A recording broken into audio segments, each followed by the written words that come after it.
Di Kuala Lumpur sebenarnya kawan-kawan, dulu pernah tular, sekali lagi perkataan tular, nama pemain yang mencuri tumpuan di pentas Liga Malaysia. Ya. Ivan Yusof. Tapi bukan Ivan Yusof yang kita nak borak sekarang ni. Bukan Ivan Mahmud Ivan Mahmud yang sekarang, tapi dulu di Kuala Lumpur. Ivan Mahmud di Terengganu. Oh yes. Kan awak tengah bagi satu rumour melibatkan Liga Malaysia. Oh tak ada. Okey.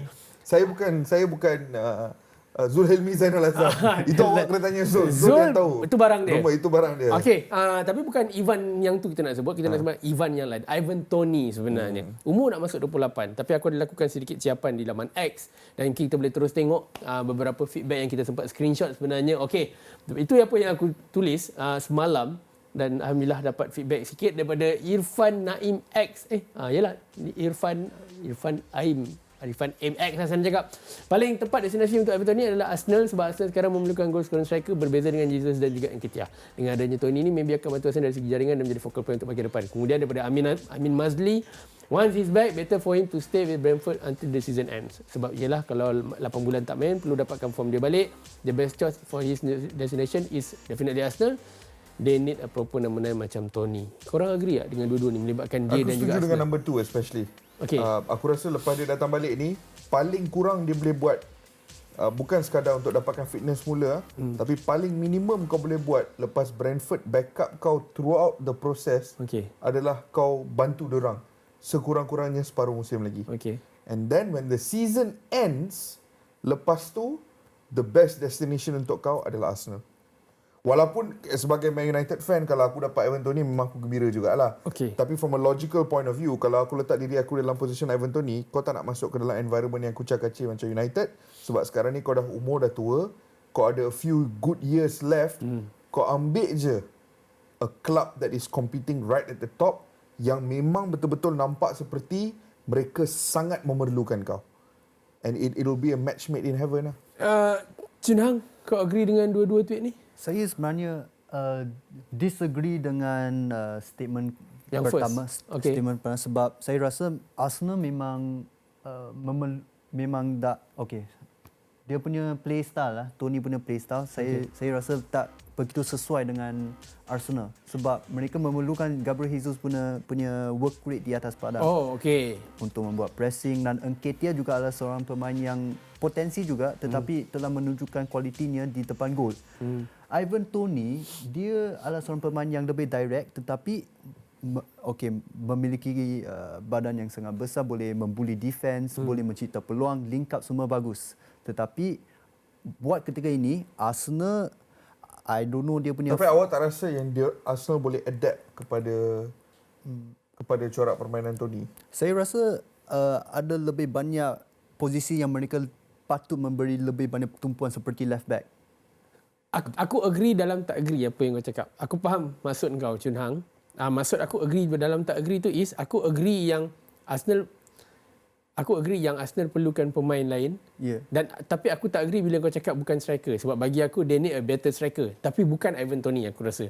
Sebab playing style Ivan Toney ni, dia bagi akulah kalau dekat zaman Brentford sebelum ni yang dia menutup last season 2023, gameplay tu totally different dengan Arsenal ni gameplay.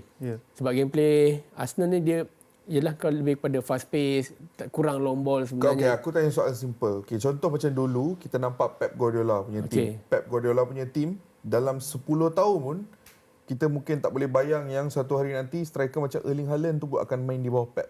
Sebab semua pasukan Pep sebelum ni, Aguero, striker-striker yang rendah, yang mobile, dekat Barca pun dia tak ngam dengan Zlatan after one season. Eto'o pun dia pakai satu season dia. Dia lagi prefer David Villa dengan Pedro dengan. Tapi sekarang dia pun dah evolve and adapt kepada Erling Haaland. Adakah korang berdua rasa yang Arteta ada kemampuan ataupun dia tidak ada kemampuan untuk nak adapt dengan playstyle Ivan Toney? Aku rasa Arteta might be ada that kemampuan, tapi sebenarnya balik pada konteks kau dia, aku tak agree yang buat Aguero tu, sebab aku rasa the best of Aguero pun bukannya under Pep Guardiola dekat Man City. Aku rasa the moment Pep Guardiola sampai, kita bukan tengok Aguero yang sama beberapa tahun sebelum tu sebenarnya. So maybe itulah tu pendapat aku, tapi kita nak tengok maybe ada yang next punya siapa kita nak terus bacakan. Aku rasa ada yes, betul, daripada Hit Suran pemain pergi liga yang less pressure macam Serie A ataupun Liga A, atau paling busuk pun main 10 paling busuk pun Championship, dapatkan form, okey, dan bila dah sedap balik, siapa tahu kelab yang lagi besar dari Brentford nakkan dia. And then second daripada Hakim, aku lebih memilih Tony masuk Arsenal sebab ni cara Arsenal nak fight untuk title Liga. Jesus dan kita bukan pure striker macam tadi apa yang aku cakap, maybe dia sependapat. Dah lama Arsenal tak ada main striker untuk jadi focal point kat depan. Ivan Toney dah memang proven striker dalam Premier League. Martinelli, Tony, Saka. Okey.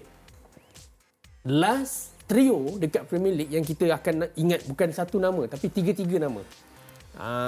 Aku rasa Salah, Firmino dengan Mane. Ni sensitif sikit lah. Okey? Okey. Tapi kau rasa tiga orang ni kalau combine, Martinelli, Tony dan Saka combine akan boleh dapat outcome maybe sama ataupun lebih ataupun kurang level daripada that trio pada Liverpool tadi yang aku sebut. Tapi kau rasa dia akan bagi impact yang sama dekat klub tu sendiri tak? Macam apa yang trio Salah, Mane dengan Firmino dekat Liverpool? Sebab aku rasa tak. Aku rasa kalau Tony join Arsenal, dia takkan jadi trio. Sebab aku tak rasa Mikel Arteta ada satu trio yang definitif. Okay. Dia akan bertukar-tukar. Okay. Sekarang ni bila Ivan Toney masuk, the best part is bukan sebab kau nak guna Ivan Toney in every single game. Okay. In most games dia akan main, tapi peranan dia tu, skala peranan dia tu akan berubah mengikut kepada cabaran yang mereka hadapi. Mungkin setengah perlawanan dia akan kekal dengan Gabriel Jesus. Okay. Setengah perlawanan mungkin dia akan letak Kai Havertz di hadapan. So dia ada option to tinker and play around. Dengan pemain yang memiliki profil-profil berbeza yang dia ada. Pada masa yang sama, mereka juga boleh cuba Martinelli sebagai centre forward sebab dia adalah seorang pemain yang sangat bagus di depan gol. Dan ada seorang yang bagi saya adalah seorang pemain yang sangat-sangat baik, sangat berkualiti yang tidak pernah diletak dalam posisi centre forward di Arsenal, iaitu Leandro Trossard. Okay, yes. Aku happy bila kau sebut tu. Aku tak tahu kenapa letak tepi sebab cerita kita ni di Arsenal tadi yang nak cerita pasal nak menggantikan Gabriel Jesus dengan Nketiah. Aku rasa instead of Tony, kalau nak pairkan dengan Martinelli dan juga Bukayo Saka, aku rasa Leandro Trossard yang akan bagi impact dekat Arsenal. Kerana peranan dia dekat even national team kat Belgium dan juga Brighton sebelum ni, dia lebih banyak false nine punya position Banyak. Dan aku rasa Arteta punya play style memerlukan work rate yang tinggi dan juga that kind of play style. Aku rasa benda tu lagi possible. Aku tahu, okay, macam ni ya. Aku suka Trossard. Aku tahu Chun Hang is a big fan of Leandro Trossard. Dia macam kau jadi Sancho dululah. Itu je, senang cakap tu je. Tapi aku kurang bersetuju. Aku tak rasa technical ability dia mengangkat technical ceiling Arsenal. Okay. Faham tak? That means quality kat Arsenal, kalau contoh overall quality tahap ni kan, aku tak rasa kemasukan Trossard tu mengangkat terus jadi macam ni. Tak. Okay. Aku rasa Trossard tu mengangkat. Memang dia ada mengangkat. Tapi aku rasa Trossard dengan pemain-pemain lain di bahagian serangan Arsenal ni ada lebih banyak persamaan berbanding perbezaan. Ivan Toney kalau dia masuk, dia akan ada lebih banyak perbezaan berbanding persamaan. Dan perbezaan itu penting kerana ada kepelbagaian. Okay. Bila ada kepelbagaian, Mikel Arteta boleh merencanakan strategi-strategi berbeza. Sekarang ni isu Arsenal ni kadang-kadang diorang dah jadi terlalu predictable di hadapan gol. That's why nampak situasi 77 touches in the penalty box without scoring hari tu. Situasi seperti itu yang dalam game tu kalau ada Ivan Toney kau tak rasa diorang dah score. 77 touches in the box. Those are the sort of games yang mereka perlukan Ivan Toney. Tapi akan ada setengah perlawanan yang Ivan Toney takkan function. Mungkin game seperti itu yang Trossard, Martinelli. But there will be, dalam musim Premier League 38 game ni, akan ada perlawanan seperti hari itu di mana someone like Ivan Toney could have made a difference. Quick question. Yes or no? Perkataan ni daripada tadi tak sebut. Chelsea perlukan Ivan Toney tak? Chelsea, Victor Osimhen dengan cerita macam tu lah sekarang ni. Yelah. Tapi dia perlukan Ivan Toney tak? Kalau hang tanya aku atas dasar keperluan, yes. Nak Cunang? No, sebab Nkunku dah kembali. Oh, okay. Bagi saya Nkunku adalah seorang striker yang sangat baik dan diperlukan di bahagian serangan Chelsea. Dan pada masa yang sama saya tetap rasa Nicholas Jackson adalah satu perpindahan yang sangat baik walaupun dia seorang pemain yang berpotensi tinggi. Okay. Tetapi musim ini rasanya ini adalah musim kedua di mana dia try out as a striker. Sebab dia mula-mula start dia punya career as a winger. Okay. Musim ini sebagai seorang striker dan dia telah menunjukkan focal point yang memuaskan lah, masih okey. dan buat ketika ini aku rasa ada 8 Premier League goal. I think that's a good start. I think Untuk Nico Jackson. Untuk Nico Jackson.